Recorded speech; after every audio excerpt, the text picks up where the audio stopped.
ಸಾಯಿರಾಮ್. ಸಮರ್ಥ ಸದ್ಗುರು ಸಾಯಿನಾಥ್ ಮಹಾರಾಜ್ಗೆ ಜೈ. ನಮ್ಮ ಸಾಯಿ ಕುಟುಂಬದ ಎಲ್ಲ ಸಾಯಿ ಭಕ್ತರಿಗೆ ನಮಸ್ಕಾರ.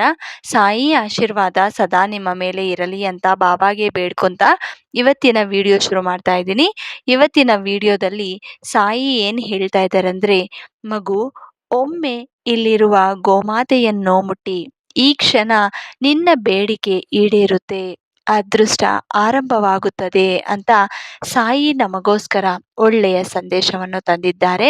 ಪ್ರತಿಯೊಬ್ಬರೂ ಕೂಡ ನಿಮ್ಮ ಮನಸ್ಸಿನಲ್ಲಿ ಏನಾದರೂ ಬೇಡಿಕೆಗಳಿದ್ರೆ ಅಥವಾ ಕಷ್ಟಗಳಿದ್ರೆ ಸಾಯಿ ಮುಂದೆ ಇವತ್ತು ಹೇಳ್ಕೊಳ್ಳಿ. ಯಾಕಂದ್ರೆ ಸಾಯಿ ಸ್ವತಃ ನಮ್ಮ ಮುಂದಕ್ಕೆ ಗೋಮಾತೆಯನ್ನು ತಂದಿದ್ದಾರೆ. ಅವರು ಗೋಮಾತೆಯ ರೂಪದಲ್ಲಿ ಬಂದಿದ್ದಾರೆ. ನಮ್ಮ ಜೀವನದಲ್ಲಿ ಏನು ಕಷ್ಟಗಳಿದೆಯೋ ಅಥವಾ ಏನಾದರೂ ತೊಂದರೆಗಳಿದ್ರು, ಅನಾರೋಗ್ಯ ಸಮಸ್ಯೆಗಳಿದ್ರು, ಏನೇ ಇರಲಿ, ನಿಮ್ಮ ಬೇಡಿಕೆಗಳು ಈಡೇರುವ ದಾರಿಯನ್ನು ನಾನು ತೋರಿಸುತ್ತೀನಿ ಅಂತ ಸಾಯಿ ಈ ಸಂದೇಶವನ್ನು ಹೇಳ್ತಾ ಇದ್ದಾರೆ. ಪ್ರತಿಯೊಬ್ಬರು ಸಾಯಿ ಮೇಲೆ ಪೂರ್ತಿ ವಿಶ್ವಾಸ ಇರೋಂಥವ್ರು, ನಂಬಿಕೆ ಇರೋಂಥವ್ರು, ಶ್ರದ್ಧೆ ಸಬೂರಿನ ಆಚರಣೆ ಮಾಡೋರು ಎಲ್ಲರೂ ಕೂಡ ನಾನು ಇಲ್ಲಿ ಗೋಮಾತೆಯನ್ನು ತೋರಿಸ್ತಾ ಇದ್ದೀನಿ. ಈ ಗೋಮಾತೆಯನ್ನು ಎಲ್ಲರೂ ಕೂಡ ಮುಟ್ಟಿ ನಮಸ್ಕಾರ ಮಾಡ್ಕೊಳ್ಳಿ, ನಿಮ್ಮ ಕಷ್ಟಗಳು ಹೇಳ್ಕೊಳ್ಳಿ.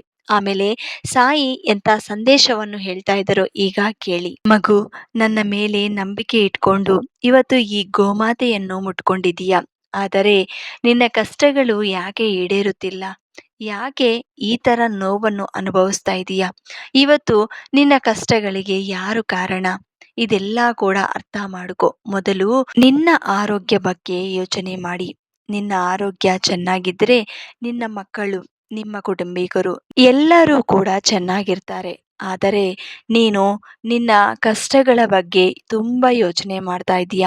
ಇವತ್ತು ಏನಾದರೂ ಒಂದು ನೋವನ್ನು ಅನುಭವಿಸ್ತಾ ಇದ್ರೆ ಅದ್ರ ಬಗ್ಗೆ ತುಂಬ ಚಿಂತೆ ಮಾಡ್ತಾ ಇದೀಯ. ಈ ಸಾಯಿ ಮುಂದೆ ನೀನು ಎಲ್ಲ ಹೇಳ್ಕೋಬಹುದು. ಆದರೆ ನಿನಗೆ ಯಾರೂ ಇಲ್ಲ ಅಂತ ಒಂಟಿಯಾಗಿ ಕುತ್ಕೊಂಡು ಅಳ್ತಾ ಇದೀಯ. ಮಗು, ನಿನ್ನ ಸಾಯಿ ಸದಾ ನಿನ್ನ ಜೊತೆ ಇರ್ತಾನೆ. ಯಾಕಂದರೆ ನೀನು ನಿನ್ನ ಸಾಯಿ ನನ್ನ ಕೈ ಬಿಟ್ಟಿದ್ದಾರೆ ಅಂತ ನೀನು ಅನ್ಕೊತಾ ಇದೀಯ. ಇಲ್ಲ, ನೀನು ನಿನ್ನ ಮನಸ್ಸಿನಲ್ಲಿ ಇರೋ ನೋವನ್ನು ಎಲ್ಲರ ಮುಂದೆ ಹಂಚ್ಕೊಳ್ಳೋದಲ್ಲ. ಮೊದಲು ನಿನ್ನ ಸಾಯಿ ಮುಂದೆ ಹೇಳ್ಕೊ. ಸಾಯಿ ಏನೇ ಹೇಳಿದ್ರು ಕೂಡ ಅದನ್ನು ಅರ್ಥ ಮಾಡಿಕೊಂಡು ಆಚರಿಸಿ. ಇವತ್ತು ನಿನ್ನ ಕಷ್ಟಕ್ಕೆ ಕಾರಣ ಬೇರೆಯವ್ರಿಗೂ ಇರ್ಬೋದು, ಆದರೆ ಅವರು ನಿನಗೆ ನೋವು ಕೊಟ್ಟರು ಕೂಡ ಅದ್ರ ಬಗ್ಗೆ ಜಾಸ್ತಿ ಹೆಚ್ಚಾಗಿ ಯೋಚನೆ ಮಾಡಿದ್ರೆ ನಿನ್ನ ಆರೋಗ್ಯ ಕೆಡುತ್ತೆ. ಮಗು, ಇವತ್ತು ನೀನು ಕೇಳ್ತಾ ಇರುವಂಥ ಪ್ರಶ್ನೆಗಳಿಗೆ ನಾನು ಉತ್ತರ ಕೊಡ್ತೀನಿ. ನೀನು ಏನು ಉದ್ಯೋಗಗೋಸ್ಕರ ಕಾಯ್ತಾ ಇದೆಯೋ ಅದೇ ಉದ್ಯೋಗ ತಿರುಗಿ ನಿನಗೆ ವಾಪಸ್ ಬರುತ್ತೆ. ಅದ್ರ ಬಗ್ಗೆ ತುಂಬ ಜಾಸ್ತಿ ಯೋಚನೆ ಮಾಡಬೇಡಿ. ಆರ್ಥಿಕವಾಗಿ ನೀನು ಚೆನ್ನಾಗಿರ್ತೀಯ. ಮುಂದಿನ ಕಾಲದಲ್ಲಿ ಸಂತೋಷವಾಗಿ ಬಾಳಬೇಕು ಅಂದರೆ ನಿನ್ನ ಸಾಯಿ ಮಾತುಗಳು ಕೇಳಿ. ನಿನ್ನ ಮಕ್ಕಳು ಕೂಡ ಚೆನ್ನಾಗಿ ನಿನ್ನ ಮಾತು ಕೇಳುತ್ತಾ ಚೆನ್ನಾಗಿ ಓದ್ಕೊಂಡು ಅವರ ಜೀವನದಲ್ಲಿ ಏನೂ ತೊಂದರೆಗಳು ಬರದಂಗೆ ನಾನು ನೋಡ್ಕೊತೀನಿ. ಮಗು, ಇವತ್ತು ನೀನು ಒಂದು ಮನೆ ಕಟ್ಕೋಬೇಕು ಅಂತ ಚಿಂತೆ ಮಾಡ್ತಾ ಇದೀಯ. ಆದರೆ ಆ ಮನೆ ಕಟ್ಕೊಳ್ಳೋಕ್ಕೆ ನಿನಗೆ ದಾರಿನೇ ಸಿಗ್ತಾ ಇಲ್ಲ. ಎಷ್ಟೇ ಪ್ರಯತ್ನಗಳು ಮಾಡಿದ್ರೂ ಕೂಡ ನಿನಗೆ ಆ ಭಗವಂತ ದಾರಿ ಕೊಡ್ತಾ ಇಲ್ಲ. ಯಾಕೆ ಅಂದರೆ ನಿನಗೆ ಇನ್ನೂ ಕೆಲವೊಂದು ಕೆಲಸಗಳು ನಿನ್ನ ಕೈಯಿಂದ ಮಾಡಬೇಕು ಅಂತ ಆ ಭಗವಂತ ನೋಡ್ತಾ ಇದ್ದಾರೆ. ಮೊದಲು ನಿನಗೆ ಈ ಪರೀಕ್ಷೆ ಕೊಟ್ಟಿದ್ದಾರೆ. ಈ ಪರೀಕ್ಷೆಯಲ್ಲಿ ನೀನು ಗೆಲ್ಲಬೇಕು. ಆ ಭಗವಂತ ಏನೇ ಮಾಡಿದ್ರು ನಿನ್ನ ಜೀವನ ಸಂತೋಷವಾಗಿರಬೇಕು ಅಂತ ಮಾಡುತ್ತಾರೆ. ಇವತ್ತು ಕಷ್ಟಗಳು ಕೊಟ್ಟಿದ್ದಾರೆ ಅಂದರೆ ಅದಕ್ಕೆ ಕಾರಣ ಏನೋ ಒಂದಿರುತ್ತೆ. ಅಂದರೆ ನಾಳೆ ನಿನ್ನ ಜೀವನದಲ್ಲಿ ಇದಕ್ಕಿಂತ ಹೆಚ್ಚಾಗಿ ಇರುವಂಥ ಕಷ್ಟಗಳು ಬರ್ಬೋದೇನೋ. ಅದಕ್ಕೆ ಇವತ್ತೇ ಆ ಭಗವಂತ ನೋಡಿ ನಿನಗೆ ಇಂಥ ಕಷ್ಟ ಕೊಟ್ಟಿದ್ದಾರೇನೋ. ಇದರಲ್ಲಿ ಒಂದು ಅನುಭವ ನಿನಗೆ ಬಂದರೆ ನಾಳೆ ನಿನಗೆ ಬರ್ತಾ ಇರುವಂಥ ಆ ಸಂತೋಷವ ಕಾಲ ಹೆಚ್ಚು ಮಾಡೋಕ್ಕೆ ಆ ಭಗವಂತ ಈ ಪರೀಕ್ಷೆ ಕೊಟ್ಟಿದ್ದಾರೆ ಅಂತ ನೀವು ಯಾವತ್ತು ಪಾಸಿಟಿವ್ ಆಗಿ ಥಿಂಕ್ ಮಾಡಬೇಕು. ಮಗು, ಈ ಜೀವನದಲ್ಲಿ ಪ್ರತಿ ಜೀವಿಗೂ ಒಂದು ಕಷ್ಟ ಇರುತ್ತೆ, ಸಂತೋಷ ಇರುತ್ತೆ. ಎರಡೂ ಕೂಡ ಅನುಭವಿಸಿದ್ರೇನೆ ಅದು ಶಾಶ್ವತವಾಗಿ ಆ ಕರ್ಮ ನಿನ್ನಿಂದ ದೂರ ಆಗುತ್ತೆ.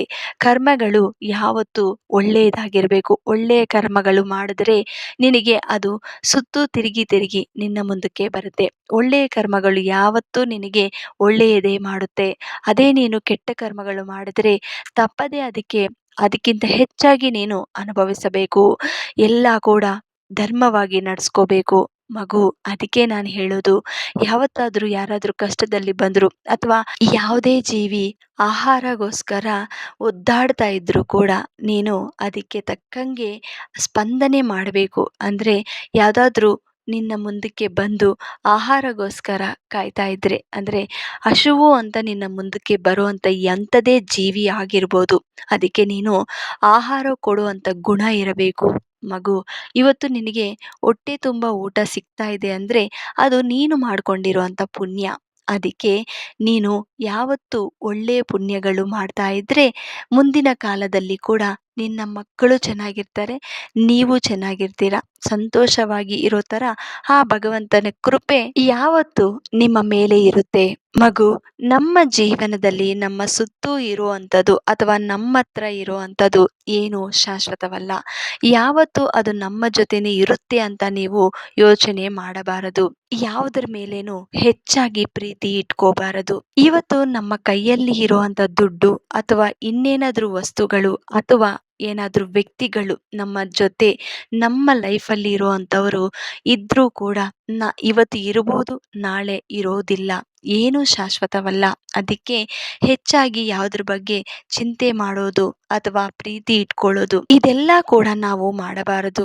ಭಗವಾನ್ ನಾಮಸ್ಮರಣೆ ಮಾಡುತ್ತಾ ಇರಬೇಕು.